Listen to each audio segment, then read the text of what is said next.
Hello friends, Chanakya अकादमी में आप सभी को अश्विनी सर का नमस्कार। आज हम पढ़ने जा रहे हैं आंग्ल फ्रांसीसी संघर्ष या कर्नाटक युद्ध।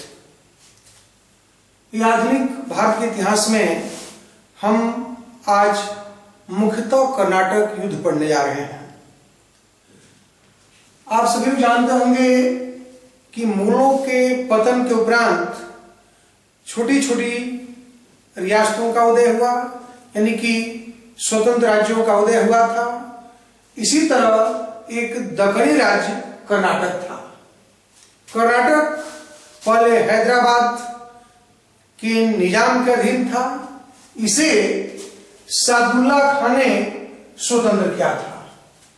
कर्नाटक प्रश्न पूछा गया है कि स्वतंत्र कर्नाटक राज्य की स्थापना किसने किया था, तो सादुल्ला खान ने स्वतंत्र कर्नाटक राज्य की स्थापना किया था, जो पहले हैदराबाद के अधीन था। 1740 ईस्वी में उसके उत्तराधिकारी 1740 ईस्वी में उसके पुत्र या उत्तराधिकारी दोस्त अली को मराठों ने हत्या कर दी और उसके बहनोई चारा साहब को गिरफ्तार कर लिया था। तभी से ये संघर्ष शुरू हो गया था। लेकिन मुख्य कारण ये था कि आंग्ल और फ्रांसीसियों के बीच संघर्ष था। आप जानते होंगे कि जब मुगल सत्ता क्षीण हो गई, दक्कनी सूबेदार भी यूरोपीय कंपनियों को सहायता करने में असमर्थ हो गए, तो ऐसी स्थिति में यूरोपियों ने अपनी सुरक्षा के उद्देश्य से स्वयं तलवार उठाई थी। अपनी सुरक्षा करने के लिए स्वयं तलवार उठाई। आप भी जानते हैं कि 17वीं तथा 18वीं सदी में फ्रांसीसी और अंग्रेज शाश्वत शत्रु थे। जो ही यूरोप के किसी भाग में उनका आपसी संघर्ष शुरू होता, संसार के प्रत्येक कोने में वे लड़ना शुरू कर देते, और कर्नाटक का युद्ध भी ऐसा ही एक कारण था। तो हम सबसे पहले देखते हैं कर्नाटक का युद्ध। हम इसको क्रम में पढ़ रहे हैं। कर्नाटक में 3 युद्ध हुए थे, वो प्रथम, द्वितीय और तृतीय। हम इस चार्ट के माध्यम से आपको समझाना चाहते हैं कि कर्नाटक का प्रथम युद्ध कब हुआ था। तो कर्नाटक का प्रथम युद्ध की टाइमिंग है 1746 से 1748। यह युद्ध का कारण क्या था? तो कर्नाटक का युद्ध का कारण था ऑस्ट्रिया का उत्तराधिकार युद्ध। ऑस्ट्रिया के उत्तराधिकार युद्ध का ही यह एक विस्तार मात्र था, और इस युद्ध का अंत एक्सला-शापेल की संधि द्वारा हुआ था। एक्सला-शापेल संधि के द्वारा प्रथम कर्नाटक युद्ध का अंत हुआ था। इसमें डुप्ले, जो फ्रांसीसी गवर्नर था, मद्रास जीत लिया था, तो उसने मद्रास अंग्रेजों को वापस कर दिया। बदले में फ्रांसीसियों को अमेरिका में लुईबर्ग प्राप्त हुआ था। इस युद्ध का अंत एक्सला-शापेल संधि के तहत हुआ था। लेकिन युद्ध की एक प्रमुख विशेषता थी कि इसमें सेंट थोमे का युद्ध, ध्यान रखेंगे कि सेंट थोमे ओडेयर नदी पर है। सेंट थोमे के युद्ध में फ्रांसीसी कैप्टन पैराडाइज ने कर्नाटक के नवाब अनवरुद्दीन को हराया। हार जीत तो लगी रहती है। ये कर्नाटक के पास बड़ी सेना थी, जबकि फ्रांसीसियों के पास छोटी सेना थी। ध्यान रखेंगे कि एक छोटी, शक्तिशाली, सशक्त और आधुनिक हथियारों से लैस एक सेना की विजय थी। उन पर विजय थी जो पुरातन अपने हथियारों से, अपने तरीकों से लड़ रहे थे। एक आधुनिक सशस्त्र सेना की ये जीत थी, फ्रांसीसियों की ये जीत थी। इसी तरह पढ़ेंगे दूसरा कर्नाटक युद्ध। दूसरा कर्नाटक युद्ध का टाइमिंग है 1749 से 1754। ध्यान रखेंगे कि इस युद्ध का कारण कर्नाटक और हैदराबाद का उत्तराधिकार युद्ध था।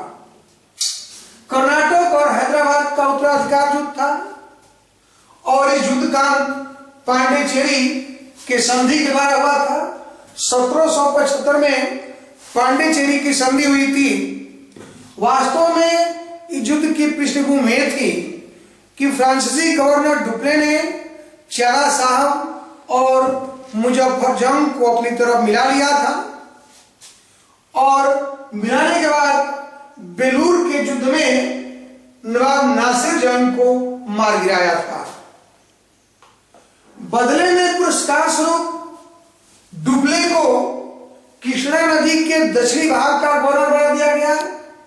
उसे 2 लाख नगद इनाम दिया गया।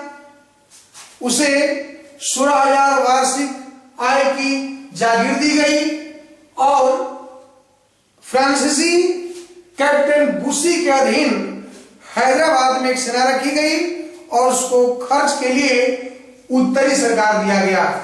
ये डुप्ले का चरमोत्कर्ष काल था। ध्यान रखेंगे कि डुप्ले की इस जीत से अंग्रेजों की स्थिति डवाडोल हो गई थी। लेकिन इस बीच एक घटना घटी कि अंग्रेज लॉर्ड क्लाइव ने 1751 में अर्काट जीत लिया। चारा साहब मारे गए। त्रिशनापल्ली में फ्रांसीसियों की हार से डुप्ले का भाग्य का सर्वनाश हो गया और अंततः उस पर धन हानि का आरोप लगाकर उसे वापस फ्रांस भेज दिया गया और उसकी जगह पर काउंट लाली की नियुक्ति हुई और युद्ध कान पांडिचेरी संधि के द्वारा हुआ और अंततः अंग्रेजी सर्वेक्षण में मोहम्मद अली को कर्नाटक का नवाब बनाया गया। अब पढ़ते हैं कर्नाटक का तृतीय युद्ध। कर्नाटक का तृतीय युद्ध का टाइमिंग है 1758 से 1763। ध्यान रखेंगे कि यह युद्ध भी ऑस्ट्रिया और प्रसा के बीच होने वाले 7 वर्षीय युद्ध का ही परिणाम था। ऑस्ट्रेलिया और प्रसा ये जर्मनी का प्राचीन नाम प्रसा है। तो ऑस्ट्रिया और प्रसा के बीच जो 7 वर्षीय युद्ध हुआ था उसी का परिणाम था कर्नाटक का तृतीय युद्ध। इस युद्ध में एक प्रसिद्ध युद्ध हुआ था बांटीवास का युद्ध, जो प्राय परीक्षाओं में पूछा जाता है। इस पर थोड़ा ध्यान केंद्रित करेंगे। बांटीवास के युद्ध में अंग्रेज आयरकुट ने फ्रांसीसी कैप्टन काउंट लाली को हराया था और एक तरह से यहीं से फ्रांसीसियों का अंत हो गया था। चंद्रनगर, ध्यान रखेंगे कि चंद्रनगर को छोड़कर सारी बस्तियां फ्रांसीसियों ने अंग्रेजों को सौंप दिया था और युद्ध कान पेरिस की संधि 1763 फ्रांस की राजधानी पेरिस की संधि द्वारा हुआ था। यह है कर्नाटक के तृतीय युद्ध। इस पर कुछ इतिहासकार जैसे मेरियत ने कहा है कि डुप्ले योग्य शासक था, लेकिन डुप्ले ने भारत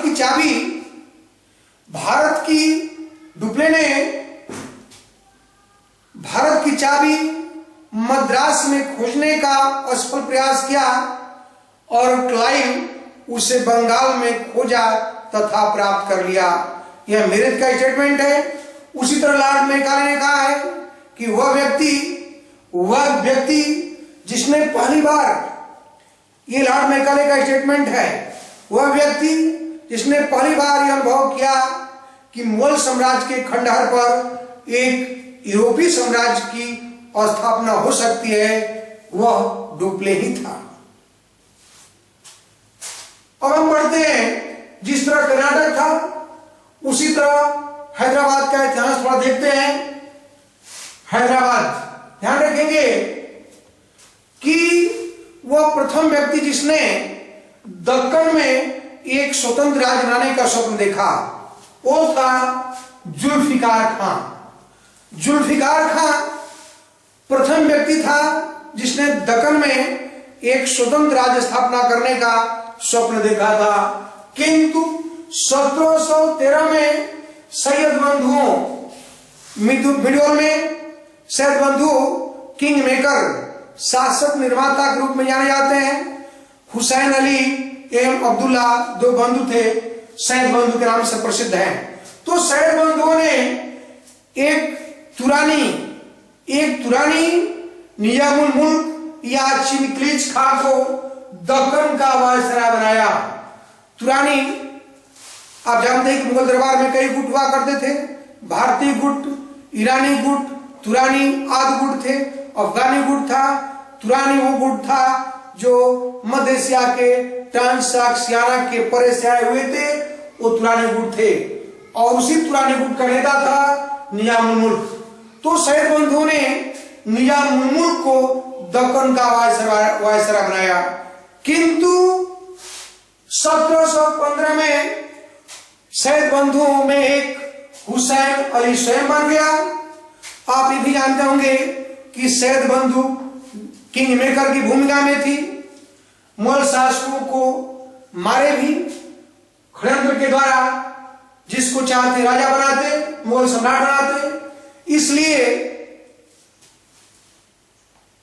ये मोहम्मद शाह, नया सम्राट मोहम्मद शाह ने सैयद बंधुओं को अंत करने की षड्यंत्र किया। उस सैयद बंधुओं के अंत में, उनके विनाश में निजामुल मुल्क की अहम भूमिका थी। उस भूमिका के कारण निजाम को पुरस्कार स्वरूप 1722 में मुगल साम्राज्य का वजीर नियुक्त कर दिया गया, लेकिन निजाम साम्राज्य की दरबार की दूषित माहौल को देखकर बहुत ही दुखी हुआ।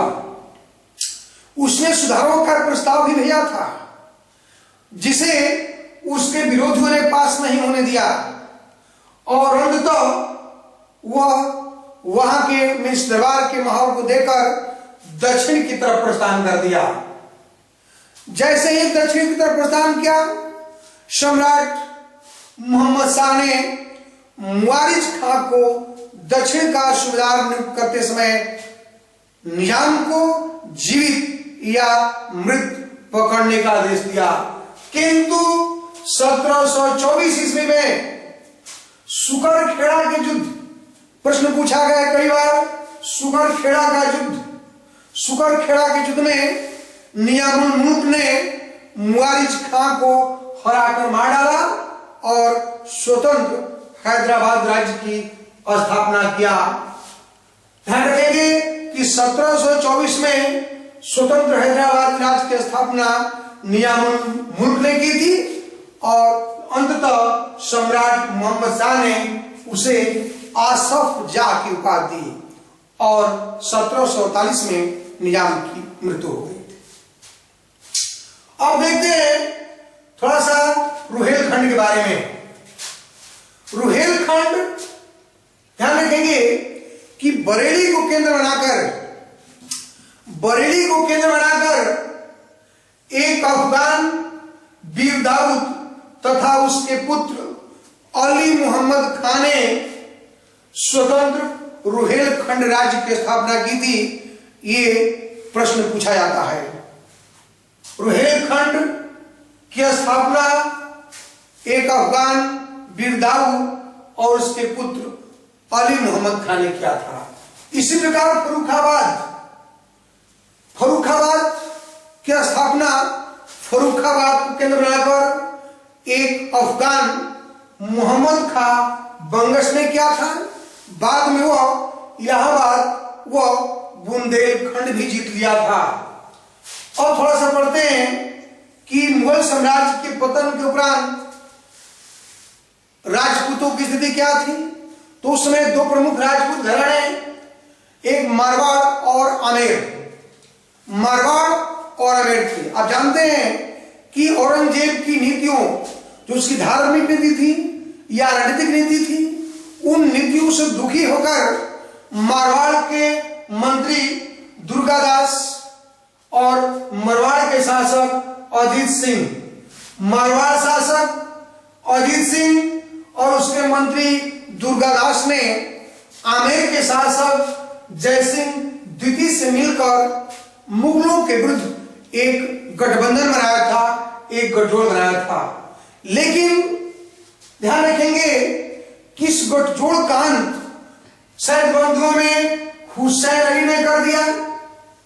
हुसैन अली ने अजीत सिंह को पराजित कर दिया और उनकी पुत्री का विवाह सम्राट फारुखसियर से करने के लिए बाध्य किया। ध्यान रखेंगे कि बाद में सम्राट फारुखसियर के मरने के बाद अजीत सिंह की पुत्री पुनः अपने गांव गई, अपने घर गई और पुनः वो हिंदू धर्म में परिवर्तित किया गया। ध्यान रखेंगे कि अजीत सिंह की पुत्री का विवाह सम्राट से हुआ और अजीत सिंह को अजमेर तथा गुजरात की सूबेदारी भी दी गई थी। लेकिन 1721 में सैयद बंधुओं के विरोधी गुट ने आमेर शासक जयसिंह को, जिसकी उपाधि सवाई भी थी, सम्राट फारुखसियर ने सवाई की उपाधि थी, इसलिए इनको सवाई जयसिंह भी कहते हैं।